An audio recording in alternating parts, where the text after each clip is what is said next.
जय श्री राम। साथियों, पिछले अध्याय में हमने प्रभु और केवट का संवाद सुना। उसके बाद प्रभु का प्रयागराज में भरद्वाज मुनि से भेंट और फिर वहां से चलकर चित्रकूट की ओर प्रस्थान। अब आइए देखें आगे क्या हुआ। दानों की स्त्रियां सीता जी से कहती हैं, हे सुमुखी, कहो तो अपनी सुंदरता से करोड़ों कामदेवों को लजाने वाले ये तुम्हारे कौन हैं? उनकी ऐसी प्रेममयी सुंदर वाणी सुनकर सीता जी सकुचा गईं और मन ही मन मुस्कुराईं। उत्तम वर्ण वाली सीता जी उनको देखकर पृथ्वी की ओर देखती हैं। वे दोनों ओर से संकोच से सकुचा रही हैं। हिरण के बच्चे के सदृश नेत्र वाली और कोकिला की सी वाणी वाली सीता जी सकुचाकर प्रेम सहित बोली, ये जो सहज स्वभाव, सुंदर और गोरे शरीर के हैं, उनका नाम लक्ष्मण है। ये मेरे छोटे देवर हैं। फिर सीता जी ने अपने चंद्रमुख को आंचल से ढक कर और प्रियतम की ओर निहार कर भौहें टेढ़ी करके खंजन पक्षी के सुंदर नेत्रों को तिरछा करके सीता जी ने इशारे से उन्हें कहा कि ये श्री रामचंद्र जी मेरे पति हैं। सीता जी ने उन सब को प्रेम की प्यासी देखा और मधुर वचन कह कहकर उनका भली भांति संतोष किया, मानो चांदनी ने कुमुदनियों को खिलाकर पुष्ट कर दिया हो। उसी समय श्री राम का रुख जानकर लक्ष्मण जी ने कोमल वाणी से लोगों से रास्ता पूछा। यह सुनते ही स्त्री पुरुष दुखी हो गए, उनके शरीर पुलकित हो गए और नेत्रों में जल भर आया। उनका आनंद मिट गया और मन ऐसे उदास हो गए मानो विधाता ने दी हुई संपत्ति छीन ली हो। कर्म की गति समझकर उन्होंने धैर्य धारण किया और अच्छी तरह निर्णय करके सुगम मार्ग बतला दिया। तब लक्ष्मण जी और जानकी जी सहित श्री राम ने गमन किया। रघुकुल रूपी कमल के खिलाने वाले सूर्य श्री राम इस प्रकार मार्ग के लोगों को सुख देते हुए सीता जी और लक्ष्मण जी सहित वन को देखते हुए चले जा रहे हैं। आगे श्री राम जी हैं, पीछे लक्ष्मण जी शोभित हैं। तपस्वियों के वेश बनाए दोनों बड़ी ही शोभा पा रहे हैं। दोनों के बीच सीता जी कैसी शोभित हो रही हैं, जैसे ब्रह्म और जीव के बीच में माया। फिर जैसी छवि मेरे मन में बस रही है उसको कहता हूँ, मानो वसंत ऋतु और कामदेव के बीच में रति शोभित हो। फिर अपने हृदय में खोजकर उपमा कहता हूँ कि मानो बुध और चंद्रमा के बीच में रोहिणी सोह रही हो। प्रभु श्री राम के चरण चिन्हों के बीच बीच में पैर रखती हुई सीता जी डरती हुई मार्ग में चली जा रही हैं और लक्ष्मण जी मर्यादा की रक्षा के लिए सीता जी और श्री राम दोनों के चरण चिन्हों को बचाते हुए उन्हें दाहिने रखकर रास्ता चल रहे हैं। श्री राम जी, लक्ष्मण जी और सीता जी की सुंदर प्रीति वाणी का विषय नहीं है, अतः वो कैसे कही जा सकती है। पक्षी और पशु भी उस छवि को देखकर मग्न हो जाते हैं। पथिक रूप श्री राम ने उनके भी चित्त चुरा लिए हैं। प्यारे पथिक सीता जी सहित दोनों भाइयों को जिन जिन लोगों ने देखा, उन्होंने भव का अगम मार्ग बिना ही परिश्रम आनंद के साथ तय कर लिया।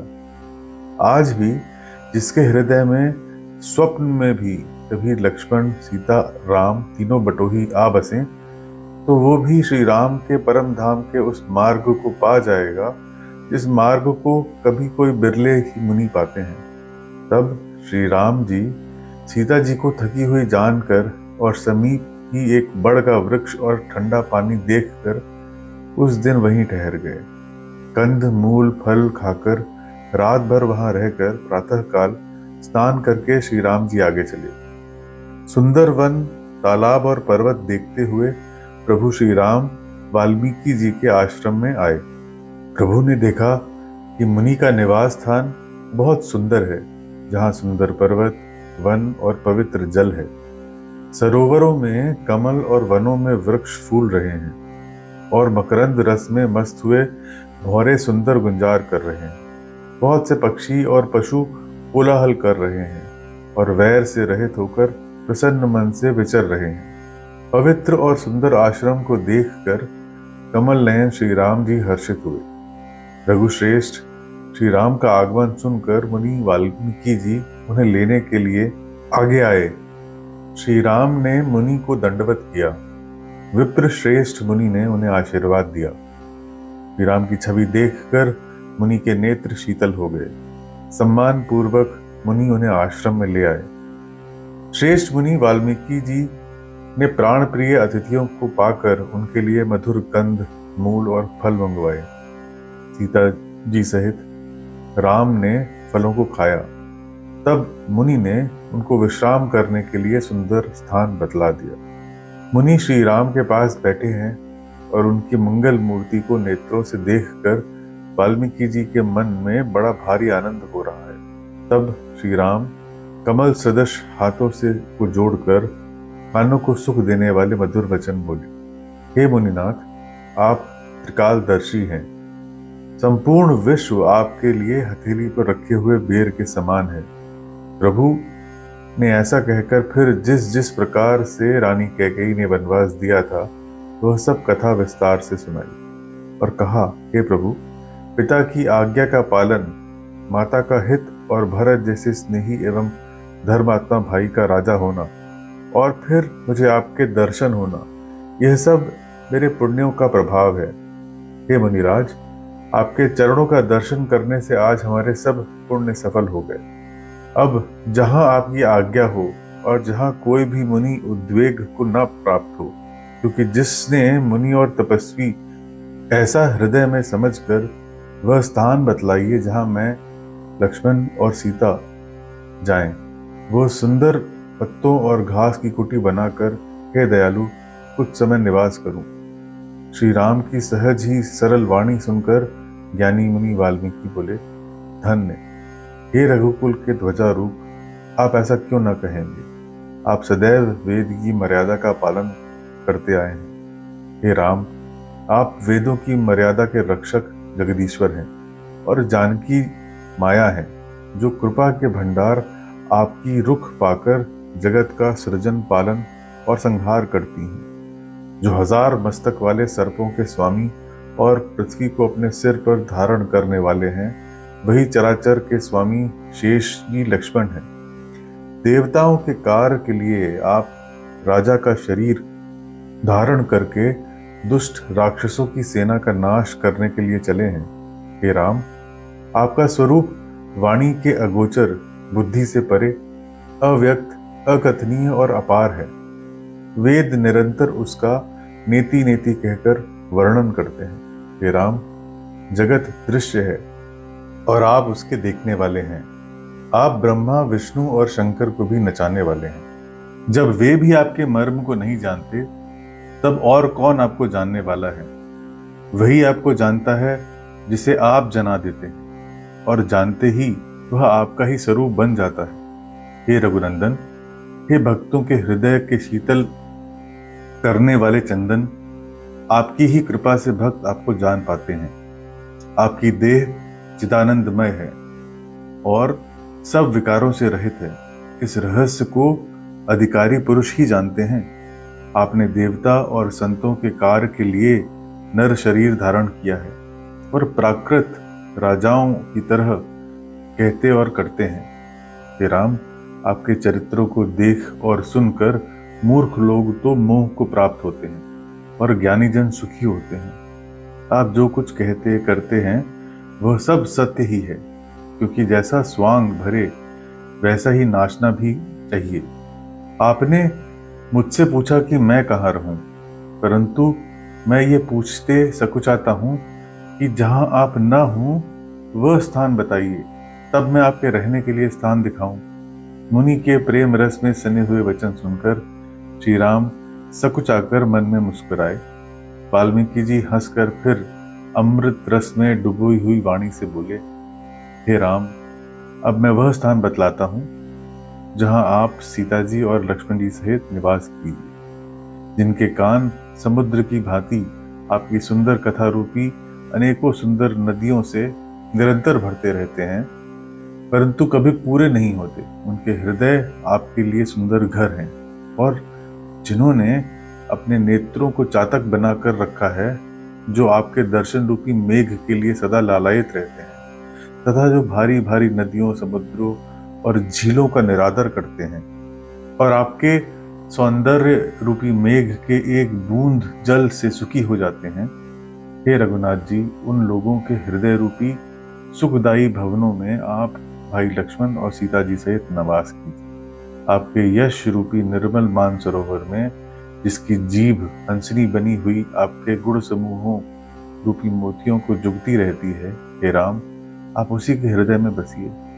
जिसकी नासिका आपके पवित्र और सुगंधित पुष्प आदि सुंदर प्रसाद को नित्य आदर के साथ ग्रहण करती है, और जो आपको अर्पण करके भोजन करते हैं, आपके प्रसाद रूप ही वस्त्राभूषण धारण करते हैं, जिनके मस्तक देवता, गुरु और ब्राह्मणों को देखकर बड़ी नम्रता के साथ प्रेम सहित झुक जाते हैं, जिनके हाथ नित्य श्री राम के चरणों की पूजा करते हैं, और जिनके हृदय में श्री राम आपका ही भरोसा है, दूसरा नहीं, तथा जिनके चरण आपके तीर्थों में चलकर जाते हैं, हे राम, आप उन्हीं के मन में निवास कीजिए। जो नित्य आपके मंत्र राज को जपते हैं और परिवार सहित आपकी पूजा करते हैं, जो अनेकों प्रकार से तर्पण और हवन करते हैं तथा ब्राह्मणों को भोजन कराकर बहुत दान देते हैं, तथा जो गुरु को हृदय में आपसे भी अधिक जानकर सर्व भाव से सम्मान करके उनकी सेवा करते हैं, और यह सब कर्म करके सबका एकमात्र यही फल मांगते हैं कि श्री राम के चरणों में हमारी प्रीति हो। उन लोगों के मन रूपी मंदिरों में सीता जी और रघुकुल को आनंदित करने वाले आप दोनों बसिए, जिनके न तो काम, क्रोध, मद, अभिमान और मोह है, न लोभ है, न क्षोभ है, न राग, न द्वेष, और न कपट, दंभ और माया ही है।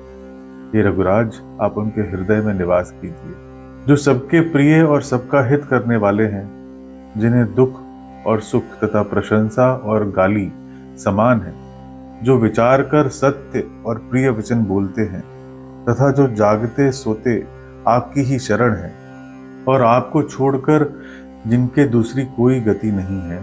हे राम, आप उनके मन में बसिए, जो पराई स्त्री को जन्म देने वाली माता के समान जानते हैं, और पराया धन जिन्हें विष से भी भारी विष है, जो दूसरों की संपत्ति देखकर हर्षित होते हैं और दूसरे की विपत्ति देखकर विशेष रूप से दुखी होते हैं। और हे राम, जिन्हें आप प्राणों के समान प्यारे हैं, उनके मन आपके रहने योग्य शुभ भवन है। हे तात, जिनके स्वामी, सखा, पिता, माता और गुरु सब कुछ आप ही हैं, जिनके मन रूपी मंदिर में सीता जी सहित आप दोनों भाई निवास की, जो अवगुणों को छोड़कर सबके गुणों को ग्रहण करते हैं, ब्राह्मण और गौ के लिए संकट सहते हैं, नीति निपुणता में जिनकी जगत में मर्यादा है, उनका सुंदर मन आपका घर है, जो गुणों को आपका और दोषों को अपना समझता है, जिसे सब प्रकार से आपका ही भरोसा, और राम भक्त जिसे प्यारे रखते हैं, उसके हृदय में आप सीता जी सहित निवास कीजिए। जाति पाति, धन, धर्म, बड़ाई, प्यारा परिवार और सुख देने वाला घर सबको छोड़कर जो केवल आपको ही हृदय में धारण किए रहता है, हे राम, आप उसके हृदय में रहिए। स्वर्ग, नरक, मोक्ष जिसकी दृष्टि में समान है, क्योंकि वो जहां तहां केवल धनुष बाण धारण किए आपको ही देखता है, और जो कर्म से, वचन से और मन से आपका दास है, हे राम, आप उसके हृदय में डेरा कीजिए। जिसको कभी कुछ नहीं चाहिए और जिसका आपसे स्वाभाविक प्रेम है, आप उसके मन में निरंतर निवास कीजिए, वह आपका अपना घर है। इस प्रकार मुनि श्रेष्ठ वाल्मीकि ने श्री राम को घर दिखाए। उनके प्रेमपूर्ण वचन श्री राम के मन को अच्छे लगे। फिर मुनि ने कहा, हे स्वामी, अब मैं इस समय के लिए सुखदायक आश्रम कहता हूँ। आप चित्रकूट पर्वत पर निवास कीजिए, वहां आपके लिए सब प्रकार की सुविधा है। सुहावना पर्वत है और सुंदर वन है। हाथी, सिंह, हिरन और पक्षियों का विहार स्थल है। वहां पवित्र नदी है, जिसकी पुराणों ने प्रशंसा की है, और जिसको अत्रि ऋषि की पत्नी अनुसुईया जी अपने तपोबल से लाई थी। वह गंगा जी की धारा है, उसका मंदाकिनी नाम है। अत्रि आदि बहुत से श्रेष्ठ मुनि वहां निवास करते हैं, जो योग, जप और तप करते हुए शरीर को कसते हैं। हे राम, चलिए सबके परिश्रम को सफल कीजिए और पर्वत श्रेष्ठ चित्रकूट को भी गौरव दीजिए। महामुनि वाल्मीकि जी ने चित्रकूट की अपरिमित महिमा बखान कर कही। तब सीता जी सहित दोनों भाइयों ने आकर श्रेष्ठ नदी मंदाकिनी में स्नान किया। श्री राम ने कहा, लक्ष्मण, बड़ा अच्छा घाट है, अब यहीं कहीं ठहरने की व्यवस्था करो। तब लक्ष्मण जी ने पयस्विनी नदी के उत्तर के ऊंचे किनारे को देखा और कहा, इसके चारों ओर धनुष जैसा एक नाला फिरा हुआ है। नदी उस धनुष की प्रत्यंचा है और शम दम दान बाण है। कलयुग के समस्त पाप उसके अनेक हिंसक पशु हैं। चित्रकूट ही मानो अचल शिकारी है, जिसका निशाना कभी नहीं चूकता और जो सामने से मारता है। ऐसा कहकर लक्ष्मण जी ने स्थान दिखाया। स्थान को देखकर श्री राम ने सुख पाया। जब देवताओं ने जाना कि श्री रामचंद्र जी का मन यहाँ रम गया है, तब वे विश्वकर्मा को साथ लेकर चले। सब देवता कोल भीलों के वेश में आए और उन्होंने दिव्य पत्तों और घासों के सुंदर घर बना दिए। 2 ऐसी सुंदर कुटियां बनाई जिनका वर्णन नहीं हो सकता। उसमें एक बड़ी सुंदर छोटी सी थी और दूसरी बड़ी थी। लक्ष्मण जी और जानकी जी सहित प्रभु श्री राम सुंदर घास पत्तों के घर में शोभायमान हैं, मानो कामदेव मुनि का वेश धारण करके पत्नी रति और वसंत ऋतु के साथ शोभित हों। उस समय देवता, नाग, किन्नर और दिक्पाल चित्रकूट में आए और श्री राम ने सब किसी को प्रणाम किया। देवता नेत्रों का लाभ पाकर आनंदित हुए। फूलों की वर्षा करके देव समाज ने कहा, हे नाथ, आज आपका दर्शन पाकर हम सनात हो गए। फिर विनती करके उन्होंने अपने दुसह दुख सुनाए और दुखों के नाश का आश्वासन पाकर हर्षित होकर अपने अपने स्थानों को चले गए। श्री राम चित्रकूट में आ बसे हैं, यह समाचार सुन सुनकर बहुत से मुनि आए। रघुकुल के चंद्रमा श्री राम ने मुदित हुई मुनि मंडली को आते देखकर दंडवत प्रणाम किया। मुनिगण श्री राम को हृदय से लगा लेते हैं और सफल होने के लिए आशीर्वाद देते हैं। वे सीता जी, लक्ष्मण जी और श्री राम की छवि देखते हैं और अपने सारे साधनों को सफल हुआ समझते हैं। प्रभु ने यथा योग्य सम्मान करके मुनि मंडली को विदा किया। वे सब अपने अपने आश्रमों में अब स्वतंत्रता के साथ योग, जप, यज्ञ और तप करने लगे। यह समाचार जब कोल भीलों ने पाया तो वे ऐसे हर्षित हुए मानो 9 नदियां उनके घर पर ही आ गई हों। वे दोनों में कंद मूल फल भर भर कर चले, मानो दरिद्र सोना लूटने चले हों। उनमें से जो दोनों भाइयों को पहले देख चुके थे, उनसे दूसरे लोग रास्ते में पूछते जाते हैं। इस प्रकार श्री राम की सुंदरता कहते सुनते सबने आकर श्री राम के दर्शन किए। भेंट आगे रखकर वे लोग जोहार करते हैं और अत्यंत अनुराग के साथ प्रभु को देखते हैं। वे मुग्ध हुए, जहाँ के तहाँ मानो चित्र लिखे से खड़े हैं। उनके शरीर पुलकित हैं और नेत्रों में प्रेमाश्रुओं के जल की बाढ़ आ गई है। श्री राम ने उन सबको प्रेम में मग्न जाना और प्रिय वचन कहकर सबका सम्मान किया। वे बार बार प्रभु को जोहार करते हुए हाथ जोड़कर विनती वचन कहते हैं, हे नाथ, आपके चरणों का दर्शन पाकर अब हम सनात हो गए। हे कौशलराज, हमारे ही भाग्य से आपका यहाँ आगमन हुआ है। जहाँ जहाँ आपने अपने चरण रखे हैं, वे पृथ्वी, वन, मार्ग और पहाड़ धन्य हैं। वे वन में विचरने वाले पक्षी पशु धन्य हैं जो आपको देखकर सफल जन्म हो गए। हम सब भी अपने परिवार सहित धन्य हैं जिन्होंने नेत्र भरकर आपका दर्शन किया। आपने बड़ी अच्छी जगह विचार कर निवास किया है। यहाँ सभी ऋतुओं में आपका सुख रहेगा। हम लोग सब प्रकार से हाथी, सिंह, सर्प और बाघों से बचाकर आपकी सेवा करेंगे। तो प्रभु, यहाँ के बीहड़ वन, पहाड़, गुफाएं और खो सब पग पग हमारे देखे हुए हैं। हम कुटुंब सहित आपके सेवक हैं। हे नाथ, इसलिए हमें आज्ञा देने में संकोच न कीजिएगा। जो वेदों के वचन और मुनियों के मन को भी अगम है, वे करुणा के धाम प्रभु भीलों के वचन इस तरह सुन रहे हैं जैसे पिता बालकों के वचन सुनता है। श्री राम को केवल प्रेम प्यारा है। जो जानना चाहता हो वो जान ले। तब श्री राम ने प्रेम से परिपुष्ट हुए कोमल वचन कहकर उन सब वन में विचरण करने वाले लोगों को संतुष्ट किया। और उन्हें विदा किया।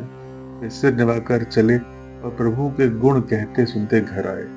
इस प्रकार देवता और मुनियों को सुख देने वाले दोनों भाई सीता जी समेत वन में निवास करने लगे। जब से प्रभु वन में आकर रहे, तब से वन मंगलदायक हो गया। अनेकों प्रकार के वृक्ष फूलते और फलते हैं। उन पर लिपटी हुई सुंदर बेल के मंडप तने हैं। वे कल्प वृक्ष के समान स्वाभाविक ही सुंदर हैं, मानो वे देवताओं के वन को छोड़कर आए हों। भौरों की पंक्तियां बहुत ही सुंदर गुंजार करती हैं। सुख देने वाली शीतल मंद सुगंधित हवा चलती है। नीलकंठ, कोयल, तोते, पपीहे, चकवे और चकोर आदि पक्षी कानों को सुख देने वाले और चित्त को चुराने वाली तरह तरह की बोलियां बोलते हैं। हाथी, सिंह, बंदर, सुअर और हिरण ये सब वैर छोड़कर साथ साथ विचरते हैं। शिकार के लिए फिरते हुए श्री राम की छवि को देखकर पशुओं के समूह विशेष आनंदित होते हैं। जगत में जहां तक देवताओं के वन हैं, सब श्री राम के वन को देखकर से आते हैं। गंगा, सरस्वती, सूर्य कुमारी, यमुना, नर्मदा, गोदावरी आदि धन्य नदियां, सारे तालाब, समुद्र, नदी और अनेकों नद सब मंदाकिनी की बड़ाई करते हैं। उदयाचल, अस्ताचल, कैलाश, मंदराचल और सुमेरु आदि सब देवताओं के रहने के स्थान हैं। और हिमालय आदि जितने पर्वत हैं, सब चित्रकूट का यश गाते हैं। विंध्याचल बड़ा आनंदित है, उसके मन में सुख समाता नहीं, क्योंकि उसने बिना परिश्रम ही बहुत बड़ी बड़ाई पाली। चित्रकूट के पक्षी, पशु, बेल, वृक्ष, तृण, अंकुर आदि की सभी जातियां पुण्य की राशि हैं और धन्य हैं। देवता दिन रात ऐसा कहते हैं। आंखों वाले जीव प्रभु को देखकर जन्म का फल पाकर शोक रहित हो जाते हैं, और पर्वत, वृक्ष, भूमि, नदी आदि अचर भगवान की चरण रज का स्पर्श पाकर सुखी होते हैं। यूं सभी परम पद के अधिकारी हो गए। वह वन और पर्वत स्वाभाविक ही सुंदर, मंगलमय और अत्यंत पवित्रों को भी पवित्र करने वाला है। उसकी महिमा किस प्रकार कही जाए। जहाँ सुख के समुद्र श्री राम ने निवास किया, क्षीर सागर को त्याग कर और अयोध्या को छोड़कर जहाँ सीता जी, लक्ष्मण जी और श्री राम आकर रहे, उस वन की जैसी परम शोभा है, उसको हजार मुख वाले लाख शेष जी हों तो भी नहीं कह सकते। उसे भला मैं किस प्रकार वर्णन करके कह सकता हूँ। कहीं पोखरे का कछुआ भी मंदराचल उठा सकता है। लक्ष्मण जी मन, वचन और कर्म से श्री राम की सेवा करते हैं। उनके शील और स्नेह का वर्णन नहीं किया जा सकता।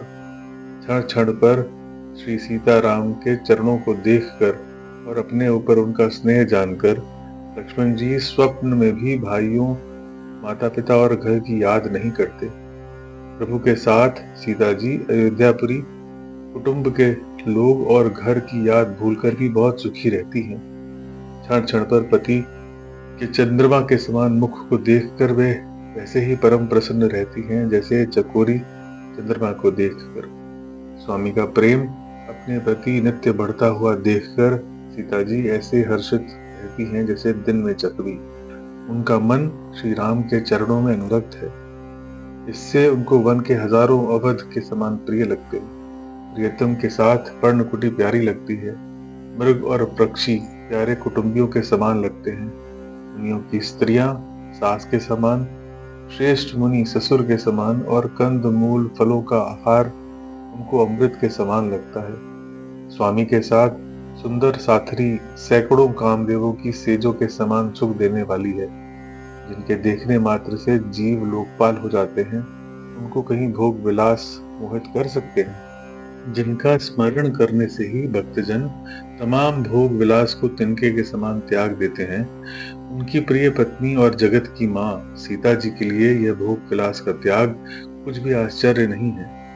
सीता जी और लक्ष्मण जी को जिस प्रकार सुख मिले, श्री रघुनाथ जी वही करते और वही कहते हैं। भगवान प्राचीन कथाएं और कहानियां कहते हैं और लक्ष्मण जी तथा सीता जी अत्यंत सुख मानकर सुनते हैं। जब जब प्रभु अयोध्या की याद करते हैं, तब तब उनके नेत्रों में जल भर आता। माता पिता, कुटुंबियों और भाइयों तथा भरत के प्रेम और शील और स्वभाव को याद करके कृपा के समुद्र प्रभु दुखी हो जाते हैं, किंतु फिर उस समय समझकर धीरज धारण कर लेते हैं। श्री राम को दुखी देखकर सीता जी और लक्ष्मण जी भी व्याकुल हो जाते हैं, जैसे किसी मनुष्य की परछाई उस मनुष्य के समान ही चेष्टा करती है। तब धीर, कृपालु और भक्तों के हृदय को शीतल करने के लिए चंदन रूप रघुकुल को आनंदित करने वाले श्री राम जी प्यारी पत्नी और भाई लक्ष्मण जी की दशा देखकर कुछ पवित्र कथाएं कहने लगते हैं, जिन्हें सुनकर लक्ष्मण जी और सीता जी सुख प्राप्त करते हैं। लक्ष्मण जी और सीता जी सहित श्री राम पर्णकुटी में ऐसे शोभित हैं जैसे अमरावती में इंद्र अपनी पत्नी शची और पुत्र जयंत सहित बसता है। प्रभु सीता जी और लक्ष्मण जी की कैसी संभाल रखते हैं, जैसे पलकें नेत्रों के गोलोकों की। इधर लक्ष्मण और सीता जी श्री राम जी की ऐसी सेवा करते हैं जैसे अज्ञानी मनुष्य शरीर की करते हैं। पक्षी, पशु, देवता और तपस्वियों के हितकारी प्रभु इस प्रकार सुखपूर्वक वन में निवास कर रहे हैं। अब जिस तरह सुमंत्र अयोध्या में आए वो कथा सुनो। प्रभु को पहुंचाकर जब निषाद राज लौटा, तब आकर उसने रथ को सुमंत्र सहित देखा। मंत्री को बहुत व्याकुल देखकर निषाद को जैसा दुख हुआ वो कहा नहीं जाता।